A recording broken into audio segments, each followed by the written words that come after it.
पिपरिया से कर्नाटक में हुई जीत पर पिपरिया कांग्रेस ने मनाया जश्न। बड़ी संख्या में उपस्थित कांग्रेसियों ने मध्य प्रदेश में मिठाई खिलाकर एक दूसरे को बधाई दी।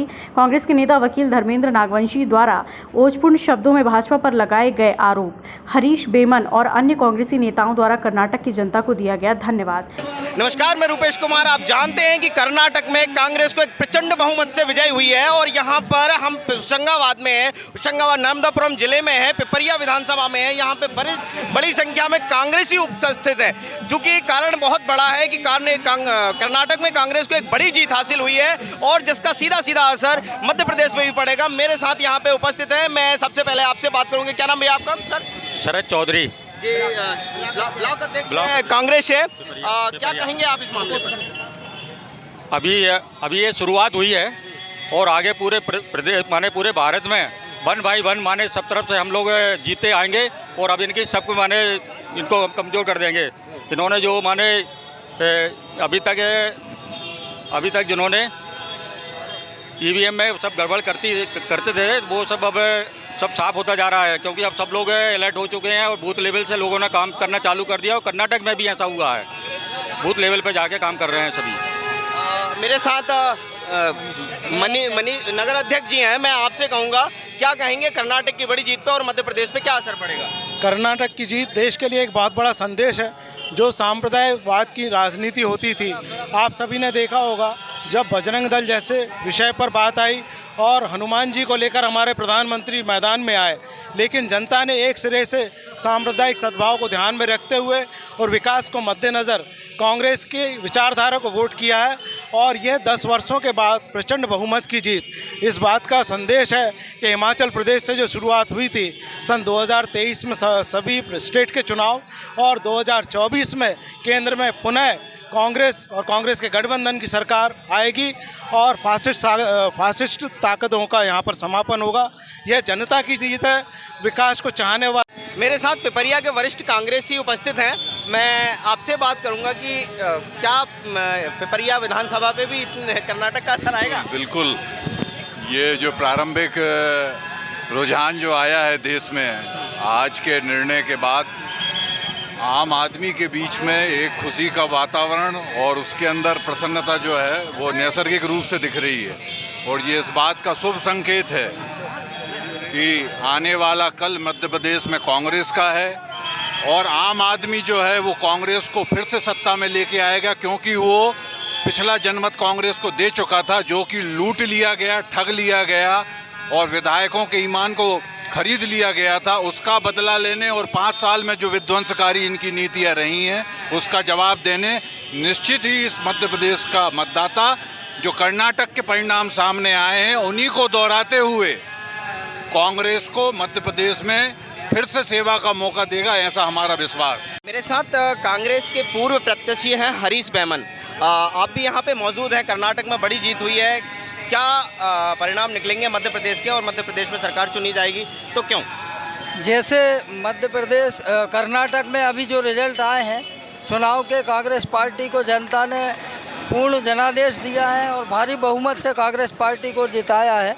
हम कर्नाटक की जनता का धन्यवाद करते हैं और ये परिणाम जो आए हैं, जो भाजपा की शासनकाल में महंगाई, बेरोजगारी, भ्रष्टाचार से जनता त्रस्त हो चुकी थी, ये जनाक्रोश था जो वोट के रूप में निकला और कांग्रेस पार्टी में लोगों ने फिर से विश्वास जताया है। मुझे विश्वास है कि आने वाले मध्य प्रदेश, छत्तीसगढ़ सहित देश के अंदर जो चुनाव होंगे अन्य राज्यों में, वहाँ भी इससे बड़ी जीत कांग्रेस पार्टी को मिलने वाली है और इस पिपरिया विधानसभा से भी बहुत बड़ी जीत कांग्रेस पार्टी को मिलने वाली है। रमेश पटेल। क्या अध्यक्ष हैं? ब्लॉक अध्यक्ष, मटकुली के ब्लॉक अध्यक्ष हैं मेरे साथ।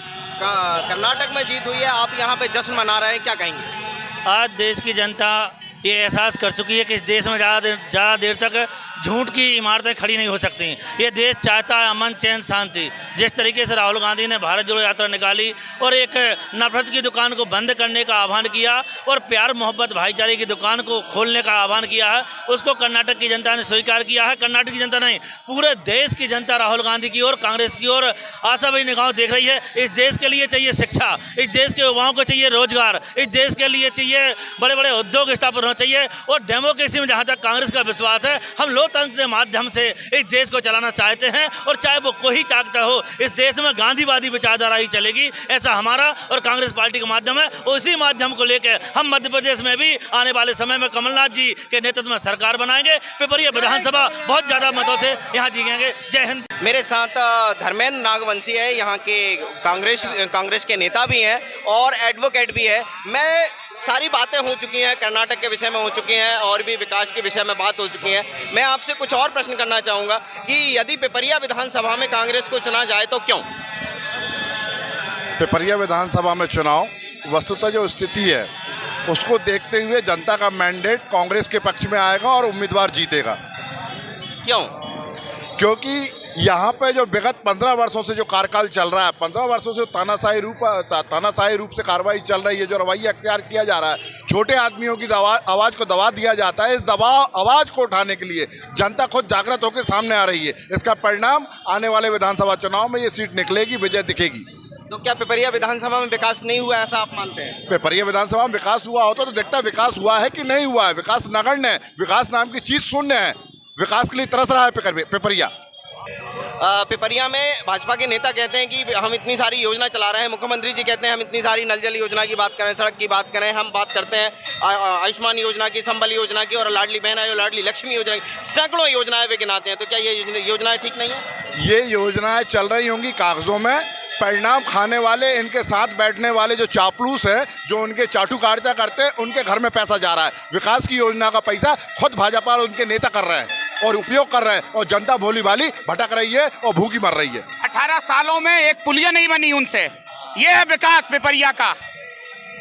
18 सालों में एक पुलिया नहीं बनी।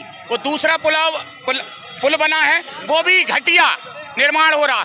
ये इधर का निर्माण हो रहा, वो भी घटिया है। 18 सालों में ये विकास की गंगा ये बहाएंगे जो 18 साल में नहीं बह पाए। अब चुनाव आ गए इसलिए बता रहे हैं ये कर रहे हैं वो कर रहे हैं, लेकिन सब कागजों में हो रहा है। ये स्थिति है भारतीय जनता पार्टी की। एक योजना उन्होंने दी है, 1500 रुपये महिलाओं को देंगे, 500 रुपये में टंकी देंगे, ऐसी योजना है। क्या आम जनता को आकर्षित कर पाएगी? हमारी सरकार जहां जहां बनी है वहां पे इस योजनाओं का लाभ दिया गया है। 5 बिंदुओं पे कमलनाथ जी की योजना है।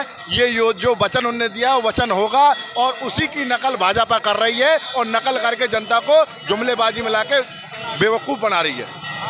धन्यवाद। तो मेरे साथ थे धर्मेंद्र नागवंशी। बड़े ही ओज शब्दों में उन्होंने बड़े सटीक जवाब दिए। मेरे साथ युवा कांग्रेस के अध्यक्ष हैं प्रशांत पालीवाल। क्या कहेंगे आप इस पूरे मामले को लेकर?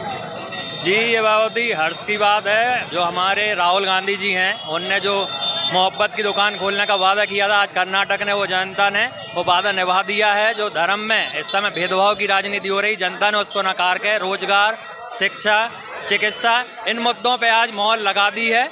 उनकी जो कन्याकुमारी से कश्मीर तक की यात्रा थी वह सफल होती नजर आ रही है और आने वाले समय में हम राहुल गांधी जी को प्रधानमंत्री के रूप में और माननीय कमलनाथ जी को हमारे यहाँ पे मुख्यमंत्री जी के रूप में देखेंगे।